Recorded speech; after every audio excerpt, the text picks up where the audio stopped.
McRae fired the deadly shots outside City Grill last summer. A jury is expected to begin deliberating that question this afternoon. News 4's Anthony Kanji joins us live with the latest on closing arguments this morning. Anthony. Well, Victoria, closing arguments are taking part right now. Actually, the prosecution is up right now. Defense went a little bit earlier. Now, during his closing statements, Joseph Terranova finished the case basically the same way he started, saying that the prosecution doesn't have reliable witnesses. Terranova asked the jury, what can we rely on? Who do you trust? Why should we trust these witnesses?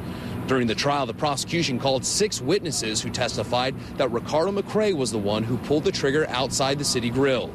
Terranova specifically called out Antoinette Burke, who first identified Keith Johnson as the shooter during a lineup, and later said she only saw a profile of the gunman. Terranova also called the inmate witnesses who testified as, quote, people who are trying to gain for themselves. Terranova finished his closing statements by calling the charges baseless. Now, as we mentioned, the prosecution is giving its closing arguments right now. Lori Schultz is in the courtroom, and she will have a full recap coming up a little bit later on News 4 at 5 and 6. Reporting live at the Erie County Courthouse, Anthony Kanji, News 4 at noon.